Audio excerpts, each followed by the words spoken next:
hungry arms, wild, hungry arms. Give me all the love I need. Bonjour à tous, aujourd'hui je vais vous parler d'Une vie entre deux océans, un film avec Michael Fassbender et Alicia Vikander. J'avais une très grosse attente au sujet de ce film. La bande-annonce était vraiment très prometteuse, le casting également, et même le réalisateur m'intéressait. Il a notamment réalisé The Place Beyond the Pine, un film vraiment exceptionnel, surtout pour sa réalisation. J'avais donc une grosse attente à tous les niveaux. Au final, je dois dire que le film m'a un petit peu déçu. Certains passages traînent un petit peu trop en longueur et les acteurs ne sont pas toujours aussi justes que je l'espérais. Michael Fassbender, lui, est superbe du début à la fin, aucun problème avec lui. Mais Alicia Vikander, par moments, manque un petit peu de réalisme. Un petit peu surpris de ça, parce que c'est une actrice que j'aime beaucoup, qui a fait des rôles superbes, mais là, elle n'est pas au top de sa forme. Peut-être un problème au niveau du réalisateur, qui a mal su diriger son actrice, mais en tout cas, sa performance ne m'a pas convaincu. L'histoire nous présente donc l'histoire de Tom, un homme qui revient de la guerre de 14-18, et qui souhaite s'isoler, loin de tout, histoire de se ressourcer et de reprendre quelque peu goût à la vie. On comprend que le personnage a vraiment souffert pendant la guerre. Être aimé de vous m'aidera à ressentir à nouveau des émotions. Il acceptera donc un poste sur l'île de Janus où il pourra travailler et gagner sa vie en tant que gardien de phare. Un poste vraiment particulier car il va se retrouver seul sur une île pendant toute une année, voire même plus de temps parce que par la suite il va accepter un plus long contrat. Et du coup il se retrouve vraiment tout seul sur cette île. Regardez ce que j'ai créé! J'ai fait du feu! Une condition de vie difficile, mais apparemment ça ne lui fait pas peur. Il souhaite justement s'éloigner de l'homme et de tout ce qu'il peut engendrer. Il se retrouve donc seul sur le phare et par la suite il fera donc la rencontre d'Isabelle, incarnée par Alicia Vikander. Même si je pourrais forcément reprocher que les personnages vont trop vite pour se mettre ensemble, j'ai quand même trouvé toute la scène de correspondance quand Tom est dans le phare et Isabelle toujours sur le continent, vraiment très intéressante, très sympa. Ce système de correspondance est rarement exploité au cinéma et là c'est très bien fait. Très cher Tom, la première fois que je vous ai vu, j'ai eu l'impression de vous avoir toujours connu. Et je n'arrêtais pas d'imaginer ma vie auprès de vous. Je ne vous spoile pas vraiment le film en disant que du coup, le nerf de l'histoire, c'est qu'ils vont adopter une jeune fille vu qu'ils n'arrivent pas à en avoir. Qu'est-ce que je peux faire? Que dois-je faire?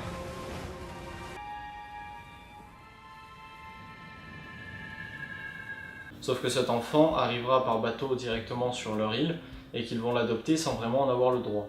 Vous avez une très jolie petite fille. Veuillez m'excuser. Ma sœur a vécu une terrible tragédie. Sa petite a disparu en mer. Plus tard, il y aura donc une altercation avec la mère, la vraie mère de l'enfant, qui essaiera de retrouver son fils. Qui essaiera de retrouver sa fille. La mère biologique est incarnée par Rachel Weisz, une actrice que j'ai beaucoup aimée par le passé, mais qui là n'est pas vraiment exceptionnelle. C'est bien, elle fait un très bon boulot, son jeu est propre, mais voilà, rien de magique et tous les passages de tristesse sont un petit peu soit sous-joués, soit surjoués, mais en tout cas, elle n'est pas vraiment au niveau forcément de Michael Fassbender. Le plus gros défaut que je pourrais faire à ce film, c'est qu'il traîne vraiment en longueur. Parfois c'est long, voire vraiment très long. Le film dure quand même 2h15, il aurait pu être écourté à quelque chose comme 1h45, je pense que ça serait très bien passé. Il est évident pour moi que ce film est destiné à un public quand même très cinéphile. Ce qu'il y a de vraiment le plus intéressant, c'est au final la réalisation qui est parfois magique. Il y a des plans superbes sur des couchers de soleil à n'en plus finir, à tel point qu'on se demande si dans le monde où ils vivent, il n'y a que des couchers de soleil, et si le soleil ne s'élève jamais plus haut que l'horizon. Car vraiment, du début à la fin, on a droit à de superbes scènes de coucher ou de lever de soleil. De très beaux plans sur la mer également, mais forcément, on parle d'un gardien de phare, donc on s'attendait à ce genre de choses. Mais au final, la plus grosse surprise de ce film vient de sa réalisation. Car là, on est vraiment sur quelque chose de très bon. Il y a des scènes vraiment qui m'ont marqué, qui m'ont touché et que j'ai trouvé superbes. Par exemple, je pourrais noter le moment où les deux acteurs principaux sont chacun sur un point de l'île et qu'ils voient arriver la barque avec le bébé qui pleure à l'intérieur. Un cri a soudain retenti.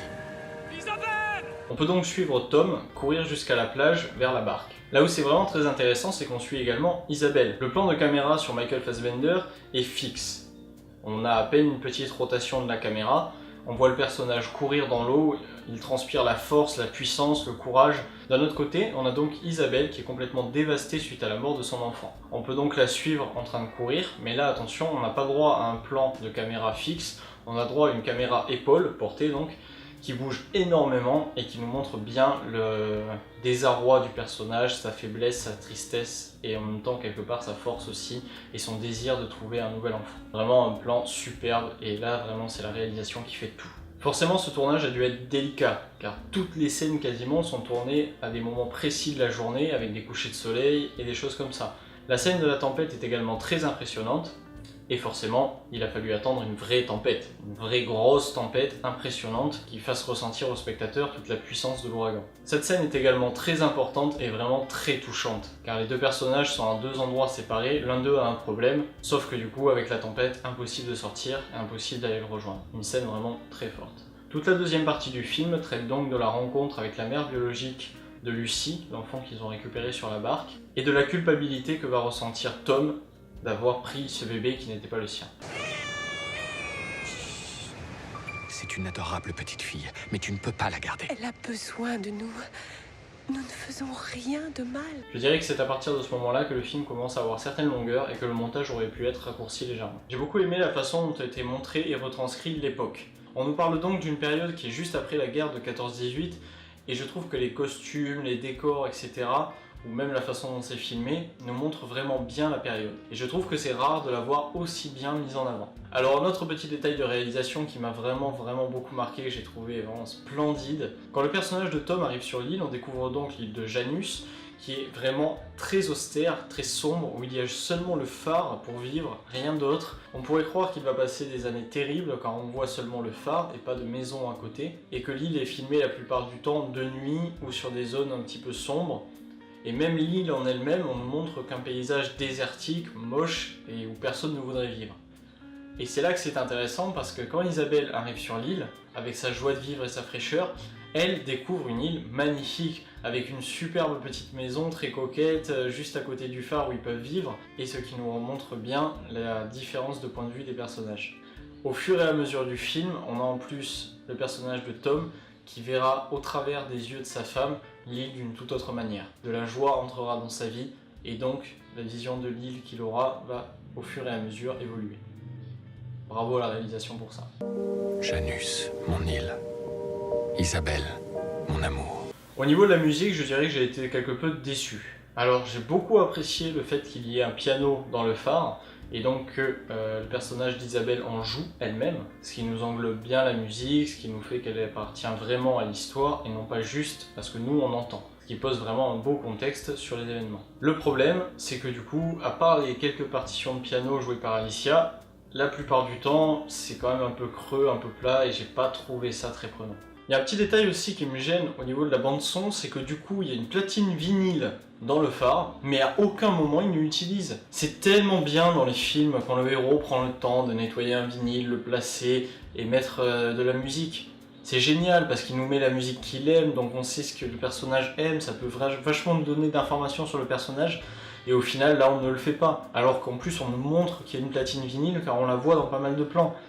C'est dommage, enfin, utilisez-le ce genre de choses, c'est bien, on aime voir ce genre de trucs, et ça ajoute vraiment un petit plus au film. Facile à faire, et c'est toujours un petit bonus quoi. Un petit peu dommage, car sur ce genre de film qui est vraiment très contemplatif, il est intéressant d'avoir de la musique prenante, qui permet au spectateur de durer dans le temps et de ne pas se perdre. Quelque part, même si les plans ne sont pas très intéressants et n'apportent pas grand chose à l'histoire, on apprécie juste la beauté de la réalisation et la beauté des images qui nous sont offertes, avec en fond une petite musique sympa qui fait qu'on reste vraiment dans l'ambiance. Alors que là, la musique nous lâche complètement, et sur un film aussi contemplatif, c'est vraiment problématique pour moi. Car bon, je pense qu'il faut le dire, le plus gros défaut de ce film, c'est d'être peut-être un petit peu trop contemplatif.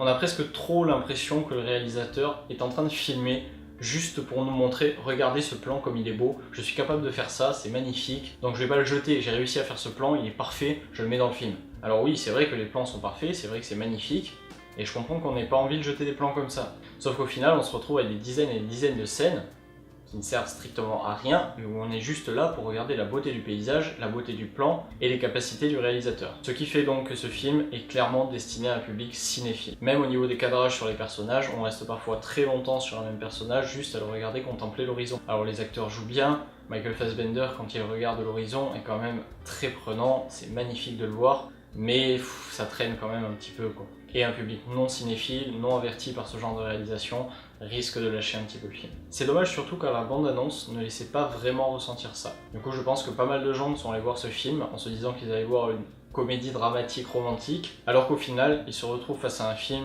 qui est vraiment intéressant pour sa réalisation. Pour conclure, je dirais que je vous conseille d'aller voir ce film, c'est quand même un très beau film pour moi, surtout si vous aimez le cinéma et tout ce que ça représente. Mais d'un autre côté, si vous n'êtes pas trop cinéphile et que vous voulez voir quelque chose d'un petit peu léger et surtout quelque chose de simple à suivre, je vous conseille pas particulièrement ce film. Voilà, cette critique est à présent terminée, vous pouvez me laisser votre avis dans les commentaires sur ce que vous avez pensé du film ou de la vidéo. On se retrouve bientôt pour une prochaine critique. Ciao! Girl, you say you want it, and I have no trips about it. And these laid out faces around me, I want you to know where they